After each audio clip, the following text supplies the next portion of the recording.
La cultura es política y tiene su espacio. Animales políticos. Maxi Legnani. Radio con Voz. Y como lo habíamos prometido en la noche de Animales Políticos, en la noche de Radio con Voz, vamos a hablar de la ficción, la realidad, la literatura, el periodismo, la palabra, con los diferentes recursos que se ponen en favor de la palabra. En este caso en favor, tantas veces no en favor, ¿no es cierto? Nosotros lo reflexionamos bastante en el programa. Y obviamente cuando uno nombra a nuestro invitado, piensa en la palabra prestigio, piensa en la palabra periodismo, piensa en la palabra investigación, piensa en la palabra periodismo crítico. Bueno, cuestiones que en tiempos en los cuales la bajada de línea, la bandera antes del argumento, el lugar común, la arenga, el sesgo de confirmación abundan, en esta radio por suerte no, es un reservorio. No es novedad que es novelista, porque esta es la segunda. Uh-huh. Y la cacería de hierro, que tiene que ver con Vucetich, que tiene que ver con Dos Crímenes, que tiene que ver con esa búsqueda, esa cacería justamente, lo pone a Hugo Alconadamón una vez más con un pie en la ficción y un pie en la realidad. Con la ficción parece que se oxigena. ¿Cómo estás, Hugo? Bienvenido. Hola y gracias por recibirme, Maxi. Un placer. Un gusto. Bueno, es así, ¿no? La literatura es el oxígeno para después seguir investigando, para seguir haciendo periodismo. Sí, porque vos decías periodismo crítico, yo lo planteo es como meter los dedos en el enchufe todo el día. Claro. Y entonces hay y sobrevivir. Sí, uno se cansa de recibir patadas, ¿eh? Así que esta es la forma de recargar baterías para después volver al baile. Sí, yo pensaba cuando recorría el libro, las cosas que ya fuiste expresando, quiero tratar de evitar que la entrevista sea una repetición de lo que te han preguntado. Pensaba también en ese diálogo que tienen siempre la ficción y la realidad como una especie de cuestión que incluso los autores de ficción no llegan a dimensionar hasta qué punto, ¿no? A veces es premonitorio, a veces cita lo que no sabemos. Y en este caso pensaba que en un punto, y esta es la pregunta, si para vos escribir un policial, escribir una novela que tiene un enigma, que tiene una búsqueda, una busca, diría Borges, ya que lo citamos, es una manera también de un espejo con lo que es una investigación, por ese suspenso. ¿Funciona así para vos? Sí, mucho, porque tiene mucho de ese recorrido en el policial, el criminal, mucho también que está basado en vivencias propias, mucho de lo que he visto y escuchado durante todos estos años. Entonces, hay momentos incluso en los cuales al detective, que existió realmente, sí, yo pongo en su boca algunas frases que algunos comisarios me han hablado, me han dicho a mí. Entonces es como un juego todo el tiempo entre realidad y ficción. Está buenísimo. Estamos hablando también de una ficción que toma, como en tu novela anterior, todo lo que tiene que ver con hechos reales y hechos que en definitiva hoy, y en la tapa se ve, ¿no? Las huellas dactilares, ¿no? Son elementos básicos para cualquier investigación. Cualquier policial que vemos en los diarios, que vemos en la tele, etcétera, necesita de ese elemento. Bueno, acá está prácticamente el debut de ese elemento, como uno puede pensar en Favaloro y sus descubrimientos por otro lado. Y me imagino que, en definitiva, cuando vos escribís ficción, lo que estás construyendo es una manera de narrar. Y pienso que el periodismo, en definitiva, es ninguna otra cosa más que eso, ¿no? Narrarnos, tratar de narrarnos. ¿Cuánto se escribe, y ahí va la pregunta, desde la ficción y desde la realidad para comprender, según Hugo Alconadamón? Bastante, ¿eh? Bastante. Incluso al escribir me ordena. Mirá. Y más de una vez, por ejemplo, con investigaciones, me ocurre que no tengo claro todavía cómo encararlo y cuáles son las lagunas. Y el mismo escribir me va ordenando, es decir, acá tengo que ahondar este eje. Esta parte todavía está débil, esto todavía... Y esto ya está sólido, listo. Y entonces me ayuda. Y lo mismo con ficción. En el mismo recorrido, cuando vas escribiendo, decís, caramba, está por acá, vamos por acá. Sí. Y vas avanzando. Hay mucho de eso también. Escúchame, ¿y quiénes son los que están en los ecos de tu literatura, que vos los percibas? Porque a veces pasa, después vamos a hablar del Jockey, la gran película de Luis Ortega, que uno ve reminiscencias de cineastas, te la recomiendo, entre paréntesis, gran película que se seleccionó para el Oscar, estrenada este jueves, que ves cosas que el director quizás no vio. ¿Con qué crees que dialoga en el mundo policial, que es tan maravilloso? Te diría que más con los escandinavos que con los gringos. Ok. Entonces te diría un Henrik Mankell con Niklas Natt-och-Dag, que es autor de 1893, una novela del carajo. Intento también con Sojwall y Majlo, algo de Stieg Larsson. Me gusta mucho ese palo. Sí, que es más dark todavía, ¿no? Que lo que estamos acostumbrados. Sí. Yo igual alguna cosa de Chesterton, y esto es un elogio, ¿no? Habría que ponerse de pie. Sí, claramente. Creo que estás jugando en otro... Pero hay reminiscencias. Te diría, ¿sabes qué? Me gusta mucho Pérez Reverte. Mira. Algunos libros. Algo de Pierre Lemaitre. Ah, sí, muy bueno. La saga de Camille Verhoeven, el comisario, Sí. es una maravilla. Sí. Pero mucho menos del palo Marlowe. O sea, Claro, mucho menos. Claro. Es Hugo Alconada-Mon, que está hablando de temas que no sé si habla habitualmente, ¿no? Nombrar a Marlowe. Es casi subversivo en términos de medio de comunicación Sí. masivo lo que estamos haciendo. Prometo que no va a ser toda la entrevista por ahí. Y para los que se entusiasman, bueno, la escuchan a Inde, además, ¿no? Que de paso le mandamos un beso en su podcast aquí. Hugo, hay algo en la novela que, obviamente, la pregunta es el lugar común, pero es un gran disparador, que es... ¿Cuánto sorprende para alguien que escribe sobre realidad y sobre ficción? ¿Cuánto sorprende la realidad? Como diciendo, esto parece de ficción y viceversa. Todo el tiempo. Muchas veces cuando yo voy a hablar con los editores les digo, esta no me la vas a creer. Claro. En La Nación, ¿no? Le decimos algún desprevenido. Sí, porque yo trabajo de manera cotidiana en el Diario de la Nación y tengo vivencias, y no solamente yo, hay vivencias en las cuales te demuestra que la realidad supera la ficción. Imagínate esto. A ver. El caso de los 2 espías rusos, Sí. que cuando ya son liberados en el canje trueque más grande desde el fin de la Guerra Fría, Sí. cuando se suben al avión para volver a la madre Rusia, se suben al avión con sus 2 hijos que tienen 11 y 8 años y que hasta ese momento no sabían que eran rusos, que tenían abuelos que viven y que además el idioma es, porque nunca lo habían hablado. De hecho, vos imagínate, vos sos el pibe, que se llama Daniel, 8 años, Claro. vos usabas la camiseta argentina, vos considerabas que eras campeón del mundo, que tu ídolo es Lionel Messi, y vos soñás con ser algún día jugador de la primera división de Estudiantes de La Plata. Sí. Y después debutar en la selección argentina. De repente tu mamá te dice, no, nene, vos en realidad tenés que estar empezando a mirar al número 9 del Spartak de Moscú. Claro. Y además Y escuchar a Rostropovich. y este es nuestro idioma. Y te empieza a hablar en ruso. Claro. Y para completarla, imagínate si yo te escribiera, el final de mi novela fuera que cuando aterrizan en Moscú, al pie de la escalerilla está el premier ruso llamado Vladimir Putin, que como vos no sabés ruso, te recibe en español diciéndote buenas noches. Claro. Y vos me dirías, Hugo, afloja la droga, Sí.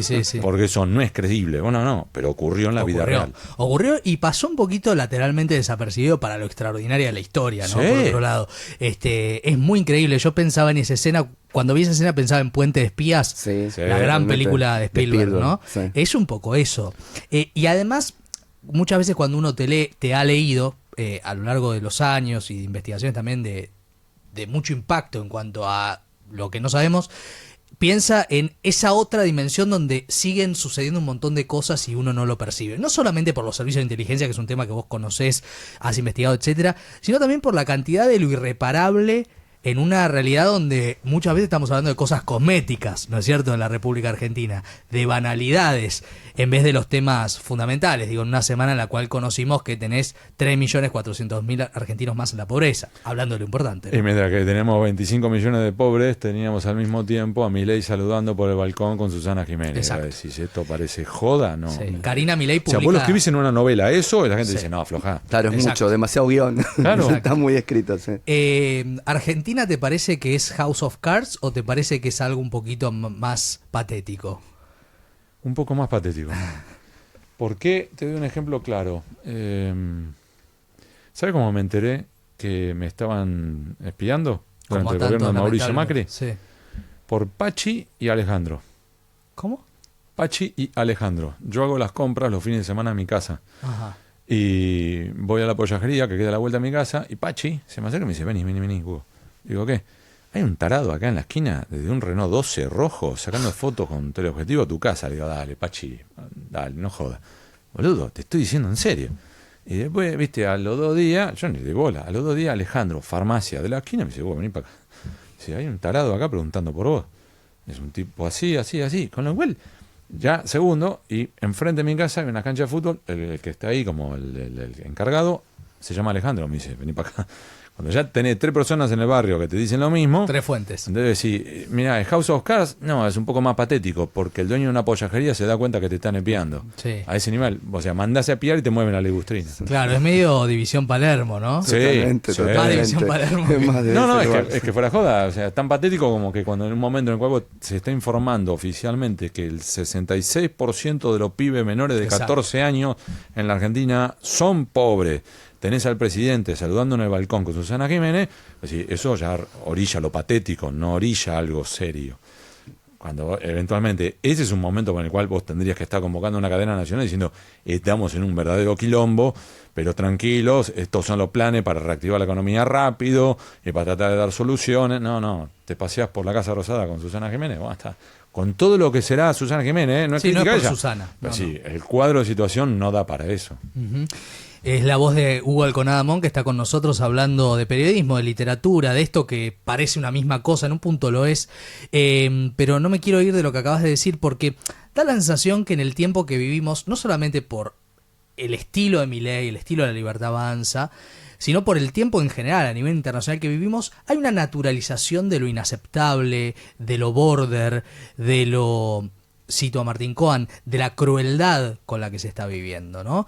No sé, Javi, si a vos te pasa Sí, también, sí, que totalmente. naturalizamos cosas que son inaceptables, ¿no? Por ejemplo, que más allá de los que se meten en el medio para hacer bullicio y lío, etcétera, que le pecheen a un jubilado, ¿no? Digo, cosas que uno debería decir, no, este es el límite. Y sin embargo pasa, ¿no? Esta cosa... bueno, ¿qué lectura sobre todo eso? A mí me generan varias reflexiones centradas en la posverdad. Sí. Y me decís, ¿qué tiene que ver eso con esto? Y hemos entrado en una fase en la cual todo es aceptable porque nada es repudiable. Entonces vos tenés que aceptar que haya personas que te dicen que, por ejemplo, la Tierra es plana. Y vos le tenés que decir, no, la Tierra no es Sí, plana. que no hay cambio climático. Podés tener gente que te diga, por ejemplo, el sol sale y se pone por el norte. Y vos le tenés que decir, no, sale por el este, se pone por el oeste. Esa es tu versión. Yo prefiero considerar que sale por el norte y se pone por el norte. No. Entonces, cuando entras en una dinámica así, lo que terminás generando es que todo es aceptable. Que alguien le tire gas pimienta a una criatura de 13 años es Total. aceptable. Que alguien pueda insultar por televisión y hacerle bullying a otra persona por televisión es aceptable. Y entonces vamos corriendo los límites de lo que es tolerable. Humberto Eco, te diría, ya en el final de sus años, concedió una entrevista, yo creo que fue al Corriere della Sera, en el cual decía, una de las dificultades de las redes sociales, que tienen muchos aciertos y muchas facetas positivas, pero una de las dificultades que tiene es que ha logrado que los borrachines de barrio se alíen. El periodista le dice, ¿de qué está hablando? Antes vos ibas a un bar de tu barrio y vos tenías el borrachín que estaba en la esquina y estaba loco, solo, borracho, Sí, claro. y te agarraba y decía, porque el sol se pone y sale por el norte y hay que matar a todos los marcianos. Y vos decís, sí, tómese otro vinito, y no le daba bola. Claro. Ahora en las redes sociales, los distintos borrachines, contaba Humberto Eco, de los distintos barrios se han ido conectando entre sí y sienten que son un número importante. Sí, claro. Es más, como son ruidosos, creen que son mayoría. Exacto. Entonces, y como a su vez tenemos la fase esta, la posverdad, en la cual todo tiene que ser tolerado, vos terminaste con tipos que dicen que tenemos que salir a matar a todos los perros dálmatas. Y vos decís, ¿qué? Decís, no, Claro, pará. claro.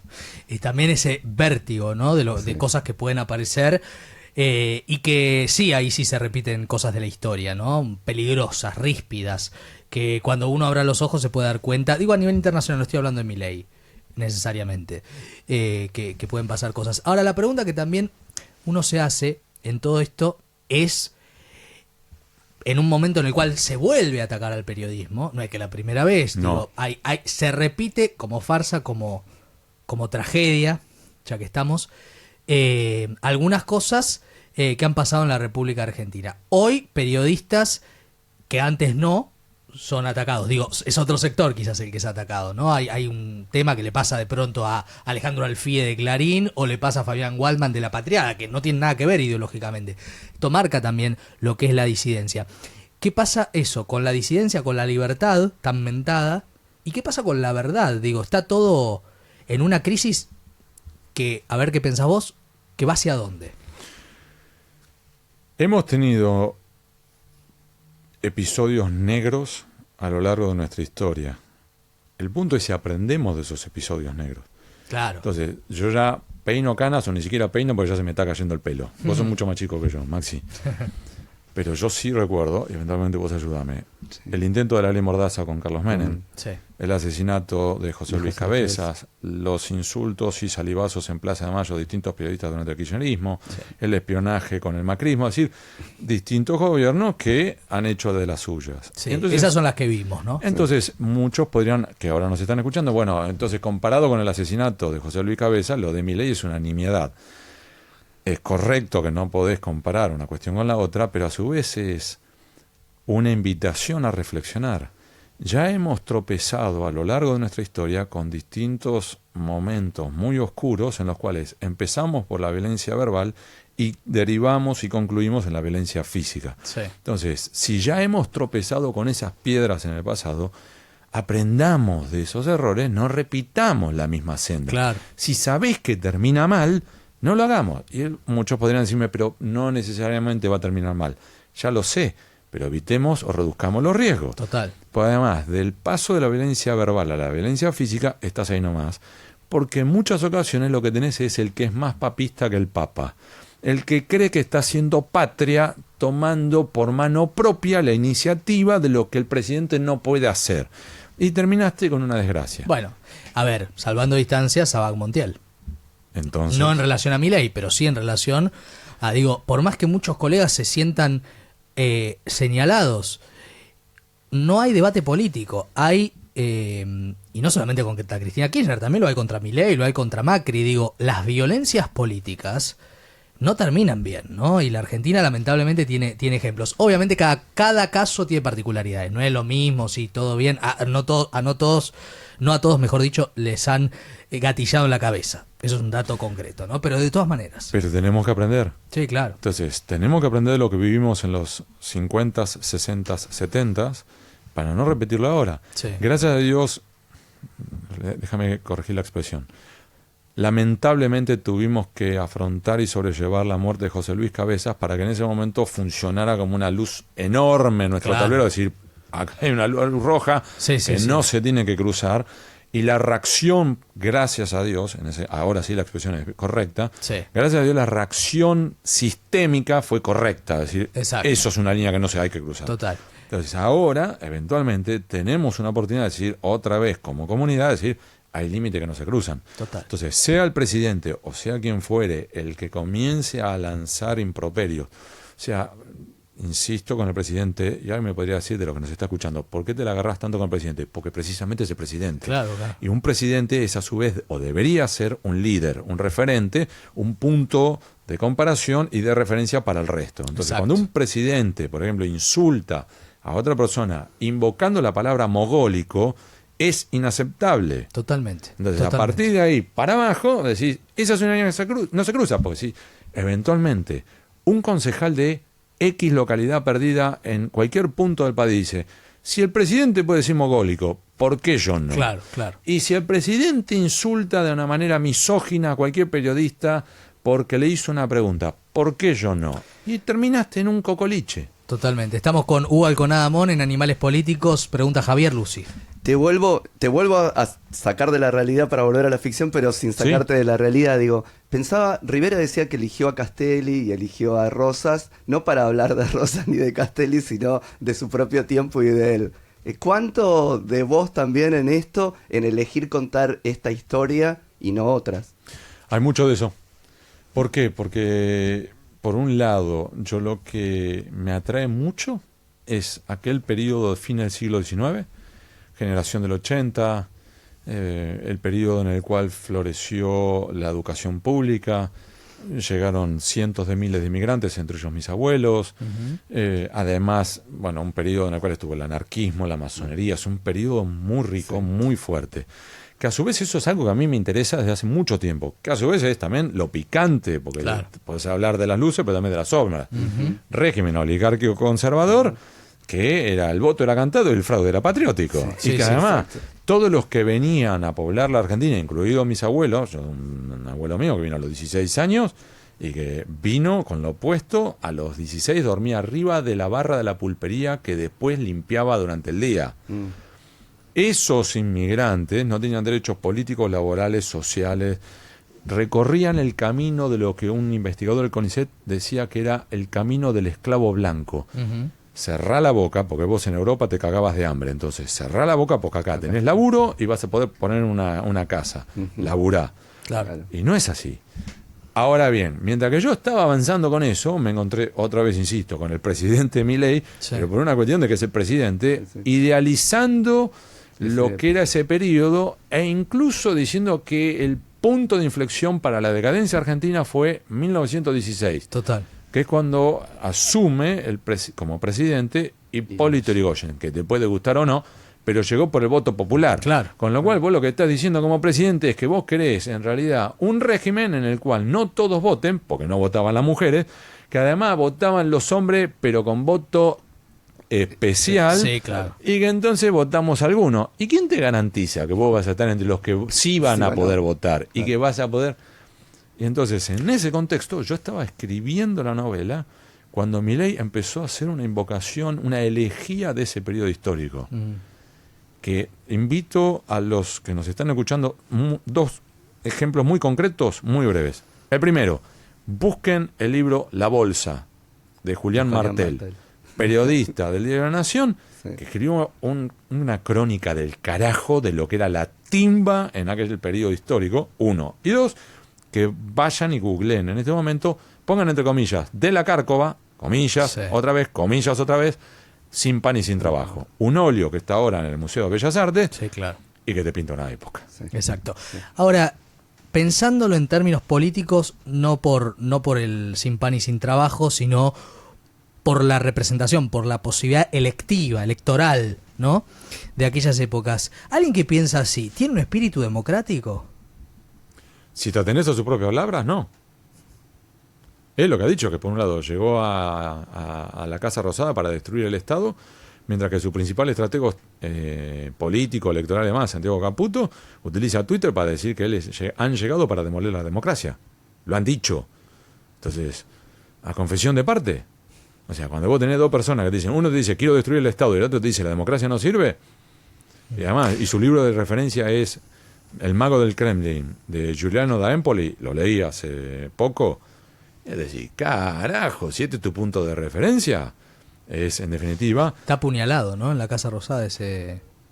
Entonces, no, el que está apuñalado, acordate, es el de Marcos Peña. El de Marcos Peña, perdón. Exacto, que le clavó un cuchillo. Sí. Pero entonces, invito también a los lectores, busquen Giuliano da Empoli, El mago del Kremlin, y lo que tenés es, en definitiva, la construcción de un liderazgo autocrático que deriva en Vladimir Putin. Exacto. Y después hay otro libro de da Empoli que es del Los caos. Ingenieros del Caos. Los Ingenieros del Caos, que es impresionante también, ¿no? Bueno. Para entender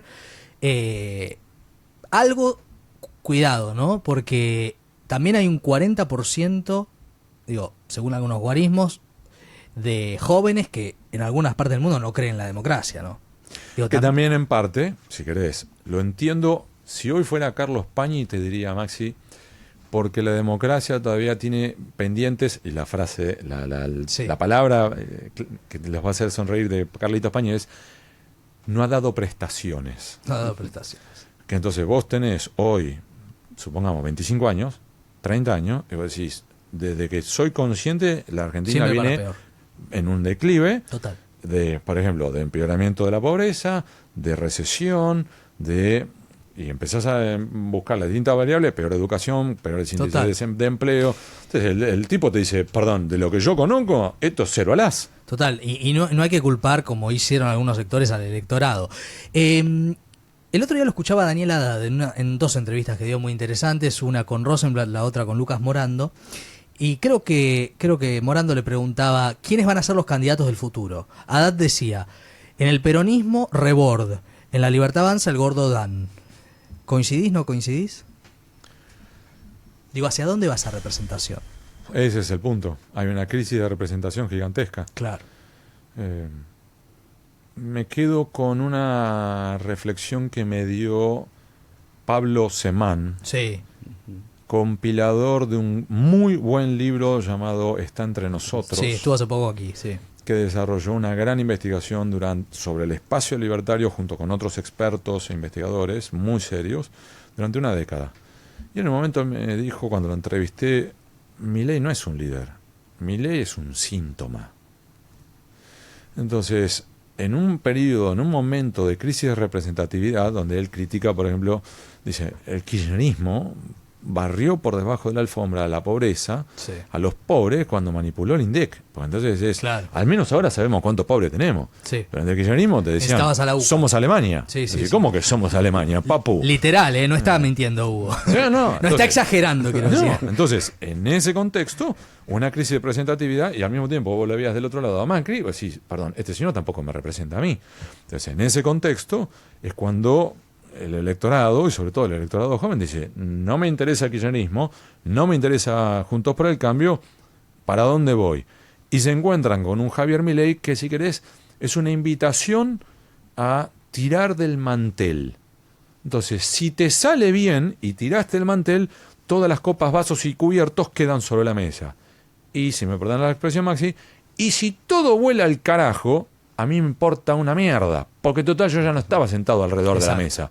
Con lo cual, si volaron los platos y cayó la comida al piso, bienvenido, pues voy a poder manotear algo. Claro, porque arriba está la casta. Por más que Milei pacte de pronto esta semana con la CGT, etcétera, etcétera. Pero entonces, en ese contexto, eventualmente, para mí también me resulta inquietante, puede ser muy malo si a Javier Milei le va muy bien, y puede ser muy malo si a Javier Milei le va muy mal. Porque si le va muy mal, ¿qué viene después? No lo Claro, sé, claro. no lo sabemos. Claro. Porque no te puede garantizar que va a venir o Frigerio, o Pichetto, o Kichilov, o Puyaro, o el que sea. Por ahí te dicen, mira, vamos por alguien que sea más anticasta, más antipolítica, más antitodo. Y te salen con un martes 13 de alguien que todavía no está. A ver, en Italia fueron con el payaso Pepo, ¿cómo Sí, se llamaba? sí, Grillo. Grillo, ahí Sí, está. sí. Bepo Grillo, ahí está. O te puede salir también muy mal si a Milei le va muy bien, porque si él eventualmente, exageremos, 60% de los votos en 2025 es el 30% de la Cámara de Diputados. Recordemos a los oyentes Sí. que la Cámara de Diputados se renueva por mitades, con lo cual el año que viene, si gana con el 60% de los votos, obtendría el 30% de los escaños. Pero si después además vuelve a ganar en 2025, Sí. 27.